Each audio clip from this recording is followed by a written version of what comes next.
Welcome to week 3 of FlashTalk, brought to you by Hungry Howie's. We've got the head coach, Sean Lewis, with us, 3-0, and the wheel safely secured back inside of Dick Stadium. That's got to sound pretty doggone good. Sounds really good. Sounds really good. To be 3-0 for the first time since 1958.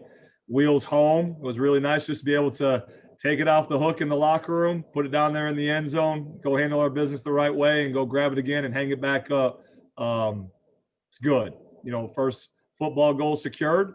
All our goals still ahead of us. Big one coming up here with Buffalo. Well, let's talk a little bit about the wheel, because weather obviously looked like throughout the day was going to play a factor in it. That was just the Northeast Ohio Four Seasons in one day type of afternoon. But you wouldn't have known it based on how your offense was humming along. You guys really do prepare for any situation, and it showed on Tuesday night. Yeah, first off, I said this after the game, but I got to give them another shout out here. David Rush and Jimmy and their crew with our facilities guys did an unbelievable job. Obviously in the morning, you kind of see some flurries and everything coming down, and there was a nice little wintry mix all day, as you kind of alluded to, and sun came out a little bit, but they were out there all day clearing the field so that we could play flash fast. Made some personnel changes, did some things because of injuries, COVID, life. Just all kinds of things popping up. That is 2020 that everyone's going through, that we had to shuffle the deck a little bit with some guys. Some guys stepped up in a big time way. Staff did an excellent job preparing certain players in new roles, and, fun again to go out, perform, have guys rise to the occasion, make plays, and to do it in such a big time ball game, obviously, to do it in such a high standard, high execution way. Was really cool to see. Really proud of the kids, handled the adversity, and I feel like I say that each and every single week or each and every single day, but just incredibly proud and humble the way the guys are handling everything, whether it was the weather the other night or everything else that they got going on, not to mention their own personal stuff that they got going on in their lives. To be able to execute and have a night like that was really, really cool. Well, you mentioned the word kind of efficient, and 700 yards, nearly 70 points, but 11 for 11 on third down. Now, being the nerd researcher that I am, I went back through every FBS school since 2012, and no one had 100% conversion rate on that many attempts. So wow. Just talk about moving the sticks and being able to execute at such a high level, because 13 possessions, 10 touchdowns, 2 fumbles, end of game. Like, it doesn't get much better than that. Well, we got to get rid of those fumbles. Sure. That's a thorn in my side, not taking care of the football. And against good teams like we're going to see down the stretch here, particularly this next opponent who's very, very good, we got to take care of the football. But the efficiency the other night was obviously very, very well done. And I think a lot gets made of that stat on third down. I think that's possible because of the way that we handled first and second down. So a lot of those third downs are very manageable situations. If you're able to stay ahead of schedule, it allows you to be successful on third down. I think our kids have a great understanding of that, particularly our quarterbacks. They understand and value one single yard, because there's a big difference, in taking a sack and it being, 2nd and 12 versus throwing it away and playing 2nd and 10. Again, those 2 yards don't seem like much, and it's second down, so you have third down. Like, what's the big deal? But that's a huge thing. It's just a huge thing. And then again, I think our kids play tremendously hard. There's a lot of those plays where first contact might have been made underneath the sticks or the yard to gain, and the ball carriers are churning their legs. The old linemen are finishing to the ball. They're moving the piles, and we're generating those opportunities to create the next first down so we can get into tempo and we can play. Let's talk a little bit about your quarterback, who was almost as efficient as the team was on offense. Did you have any idea that he had started 17 of 17 for 300 yards? Or as a fellow quarterback, can you kind of see when a guy just has it that night and is in that much of a zone? To answer your first question, nope. I had no idea he was 17 for 17 in the first half until we got into halftime and someone said that to me. But it doesn't surprise me. Nothing he does surprises me anymore, because of the way that he goes about his business day in and day out. And he does such a good job of the snap or the rep that he's taken or the class or the paper he's writing. whatever he's doing, he's so laser focused that that's the most important rep. That's the most important snap. And he does that. I think he played 64 snaps the other night. So it was 64 individual reps, one at a time. And when he makes a mistake or learns a lesson or gets crossed up, whatever the case might be, you don't see him make that same mistake, again for the rest of that evening, which is really, really cool. So, obviously handling his business in that way, and then letting his hard work in the weight room and his physical tools shining through. And then, I think he'll be the first to tell you too that he's got a lot of dynamic playmakers around him. So he realizes that he doesn't have to do it all on his own, to where, hey, I can throw short and these guys are going to run long. You get the ball to Jay Sean Polk and, Isaiah McCoy, and, Luke Floria steps up and has a big catch there at the end of the half to get that 1 minute drive going. He's got people around him that he knows he doesn't have to do it all, and that he can just operate and take what the defense gives him. Well, let's kind of flip the script a little bit, talk a little bit about that defense. I know a lot was made about the rush defense and things like that, but I want to talk about your splash plays, because you're number 4 in the nation in sacks, number 14 in tackles for loss. So a lot of those numbers come in later in the game, maybe garbage time when the game's out of hand. But just talk about this defense being the attacking defense that is now showing up in the stat book. Yeah, I mean, a lot of those plays, you know better than me, but a lot of those plays are happening in quality time, to where we're able to get offenses off schedule. So just like we were talking about, our guys understanding and valuing the yard, that is something that we preach all the time. We want to have a high football IQ team. So if we can get offenses off schedule by being disruptive and creating negative plays the way our defense is with sacks, TFLs, that's advantage us, to where we're able to then, no heavy tendencies based in DND, and play to those tendencies. So really pleased with, the changes that we've made, the way that the kids have embraced it, the way that they're stepping up, the leadership of Coach Kaufman and the defensive staff on that side of the ball has been tremendous. Obviously there's some things that we need to get better at. There's our third time out, doing some new things defensively. But again, the thing that I love, even when we were wrong or even when we made a mistake, our kids are attacking. They're flying around. They're playing fast. They're playing confidently. When there's a gray picture, they're making decisive decisions. So, their effort and the way that they're pursuing to the football makes them right, even if they might be wrong, and helps erase those mistakes.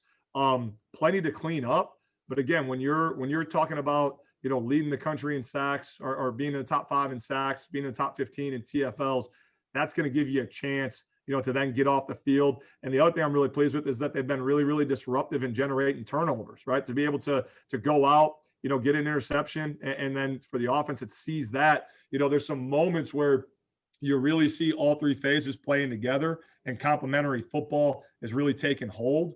Start of the game is one moment where that really comes to mind. And then we talk a lot about the middle 8, so the last 4 minutes of the first half and the first 4 minutes of the second half, the offense getting the ball back with 53 seconds, I believe, scoring a touchdown, kick off, get the ball back, and start the second half, go down and score. There's a moment there where the school down the road scored. It's a tie ball game with under a minute to go in the first half. The next time their offense came back out, they're down 14. And then the defense goes out and gets a stop, and that's it. Like, we took serve. It's a wrap. Give us our wheel. Go home. It's, again, because of the way our attacking nature, the disruptive nature that our defense is playing with, and I absolutely love it. Yeah, because I mean, I almost equate it to that old New York Giants NASCAR package where they get in on won the Super Bowl because they were able to disrupt Tom Brady and that offense, because it makes the secondary that much better, because the quarterback is now making an adjustment on the fly that might not be the most perfect throw all of a sudden. Yeah. I mean, anytime that you can affect the quarterback, that's obviously a big deal. And I think everyone, again, it's easy to look at the stats because that's instant gratification, right? Hey, the stats say this, your rushing yards were this. Okay, yeah, they were, but let's peel back some layers on that a little bit and understand where those yards came, how they came to be. And again, that's where, we're able to assess things. We'll be better. We got a tremendous challenge, upcoming this week with Buffalo, to where we're going to have to be at our best in all 3 phases, because they're pretty special in all 3 areas. But as you alluded to, anytime that you can get at the quarterback and change his launch point or getting him seeing ghosts a little bit, that's again advantage us. Absolutely. Let's talk a little bit about the Buffalo team. I mean, Jared Patterson is going to steal the headlines, but they've got Van Treese is a pretty solid quarterback. He can throw, and Antonio Nunn really stretches the field. So, yeah, the focus might be on the running back, but kind of just talk about the offense as a whole, because if you're stacking 8 in the box, they've got the ability to still throw over the top of you guys. Yeah, for sure. Patterson, obviously, any headline he gets, any story he gets, it's well deserved, well earned. I mean, he plays the game the right way, and it starts with him to where he gets them going. And as you alluded to, in order to stop him because of his ability and because of the way they structure their offense with multiple tight ends, they're creating extra gaps. They force you to commit numbers to the box, which obviously we're limited with only 11. I think I'm going to petition the league. Maybe we get to play with 12 on defense this week to make things a little bit more balanced. But they have playmakers outside of Patterson. Kyle Van Treese, Northeast Ohio guy from Stowe High School. Obviously, we know a lot about him, and he maximizes the shots that he takes. He's got dynamic playmakers on the edge. So yeah, you got to not only stop the run, which is a primary focus for us always, and will be enhanced this week because of who their tailback is and who their O-line is and who their tight ends are. They do a great job creating a new line of scrimmage and getting displacement. But then you got to be sound in the back end as well. They create issues to where they force guys to be on islands in coverage, and our guys need to step up, embrace that opportunity, and rise to the occasion. Defensively, what do they do to try to disrupt you guys? Because they've had some pretty good success, at least kind of putting some pressure on the quarterback. Yeah, both they got 3 defensive ends that single-handedly make things very, very difficult.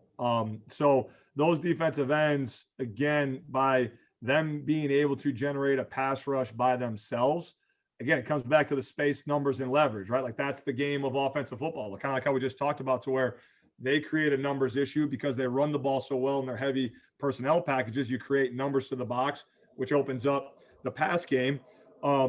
Defensively, they're able to generate pressure with less with their 4 down front. So now they have 7 guys in coverage. So now, are you keeping guys in to help with protection, or are you not? And can your tackles hold up when you want to throw the ball? And, if they do, then can your receivers win downfield when they're working 2-on-1 because there's not as many guys committed to the rush? So they're a very balanced football team. And they're very solid, disciplined, and stout at the line of scrimmage in the trenches. And we've talked about that a lot. And anyone who's followed us since we got here, I truly, genuinely believe that's where the game is won. And that's where we have to be at our best on both fronts with our defensive line and our offensive line. If we can be right there and have a great few extra days of preparation here to really understand who they are and be at our best, then we'll have an opportunity in a really, really cool showcase game, that against 2 really well coached up and hard-nosed football teams. Last question before we kind of wrap up here. Everybody, like you said, is talking about the rushing offense of Buffalo, but it's the Kent State Golden Flashes that lead the MAC in rushing yards per game at nearly 300 a clip. You guys have done it in a number of different ways, and 4 and 5 guys getting some significant reps in that back, and each of them being extremely productive in their own kind of unique way. How key is that going to be if the wind makes passing even more of a challenge than it already is? It's regardless of weather. I think, again, it's probably the Badger in me a little bit, but running the ball and stopping the run is where it starts and where it ends for the success that we're going to have in our plan to win. So again, we've talked a little bit about this, and my kids could probably recite it verbatim, which is great. But in order for us to win, we got to control the controllables, stop the run the ball, and cover down on our teams, punt and kickoff. If we're right in those areas, we got a chance. I'm not saying that we're going to win, but it gives us a chance. I do know that if we're not right in those areas, we got no chance, right? So that's the daily process, doing what we need to do. The success that we've had running the football, again, is a testament to our kids, their hard work, the way that we've been able to cross-train offense alignment up front. It's really cool to have those results given the number of different O-line combinations that we've started in 3 weeks. We've started 3 different offensive line combinations. So again, tip of the cap to the guys in that room of being ready and being trained when their number is called and stepping up and performing for the family when called upon. And then, you don't have that sort of production, or the number of people don't have that sort of production carrying the rock if you're not, a selfless individual, which all of our tailbacks are. That they are each other's biggest cheerleaders, no matter who's in. If one of them scores, one of those running backs is buzzing past me, and I'm trying to grab them so we don't get a 15-yard penalty because they want to go celebrate with the tailback who's in, which is really, really cool. And that healthy brotherly competition really brings out the best in all those guys. 100%. It's great to see that those guys are obviously extremely supportive of one another, because each of them, like we've seen over the course of the year, brings something a little bit different to the table. Yeah, for sure. They all have, their unique strengths. And again, I think they do a great job of kind of being able to detach and know who they are, and they know what they're good at. So they know that they have their plays, and they know that their brothers have some other plays, and they understand that with the volume of offense that we get, like they're going to get theirs, so it's fine. Along those same lines, it was really, really cool, in the first quarter of that game when School Down the Road was playing a lot of too high shell. Like it was one of those deals where I went to the receivers and I'm like, hey, if they're going to give us this look, we're going to run the ball. And all of them were like, coach, sounds great. We don't care about our touches as long as we win. Let's go get it. So that complimentary, unselfish nature that's really fostering, hey, coach, whatever you need me to do for the good of the family so that we can win, let's go do that. I'm not worried about the results, the stats at the end of the day. And they know and they trust that it'll come. Like it'll come. So let's just go to work. Let's handle today the right way. And whatever the results are, if we handle our business the right way, the results will follow. And I mean, that's the definition of a team or a family. Now, wrapping things up here, let's talk a little turkey. Thanksgiving, little turkey, because football and Thanksgiving go hand in hand. Is there a Lewis family tradition when it comes to Thanksgiving? I know the last few years you probably had to celebrate it with a much larger Flash Fast family. Yeah, I would say the tradition is that we never know what we're doing on Thanksgiving until the schedule comes out. So, that's the beauty of being a football family. Whatever the case might be, we're fortunate by playing on Saturday. We'll be able to celebrate as a family, a football family, and have a little a Thanksgiving Day meal for our guys because they'll be here on campus and do something special for them. We'll do something special in the team hotel on Friday, the day after Thanksgiving. But I guess within my personal family, the tradition is uncertainty. We've celebrated and we've traveled to an FCS playoff game our first year when we were at Eastern Illinois on Thanksgiving, to playing like we have the past couple of years the Friday after Thanksgiving. So it's wide, it's varied. I might offend some people with this, but I think the turkey dinner is an overrated meal. So give me a good steak and I'm all right. So as long as there's apple pie, big apple pie guys. So there's got to be apple pie. So I say, is that the go-to Thanksgiving side dish? If you'd rather have steak than turkey, then what's the go-to Thanksgiving side? Because apple pie is obviously going to end the meal. Sure. Green bean casserole. There's got to be a green bean casserole in there. And I'm not a big green beans guy, but green bean casserole with those the little onion deals on top. That was going to be my next question. It's got to have those crunchy onion things that are basically probably grown-up Funyuns, if I was going to say kind of. It's a great way to describe them. Those are delicious. Yeah. And at any point in time, whatever nutritional value the green bean had, it no longer has in that casserole. It doesn't matter because it's the Thanksgiving meal, right? So I don't think anyone's counting calories on that day. But you got to make sure you get up, do a little physical activity so you earn your calories that day. I think 100%. Right? Whether that's a flag football game or a turkey trot, you've got to do something to at least justify the 5-course meal you're going to have later that day. Correct. Question for you, Dan. Are you a pecan or pumpkin pie guy on Thanksgiving? I've had just both. I'm gonna eat an entire pie. I'm not a big cake guy. I love pie. So whatever you're gonna serve me, I'm gonna eat and then probably sample the 4 or 5 pies that are at the dinner table, and kind of make up excuses in my mind as to why that's justified. Love it. Love it. Love it. Love it. Well, Coach, thank you very much for a moment of your time. Rest up, get ready for the Bulls here coming up on the 28th, and another, like you said, big TV game, CBS Sports Network. So another chance to showcase what the Flash Fast family kind of brings to the table. Yeah, it's a great stage, great opportunity that our kids have created. Excited for it. Looking forward to the preparation. Appreciate your time, Dan. Of Go course. Flashes, everyone.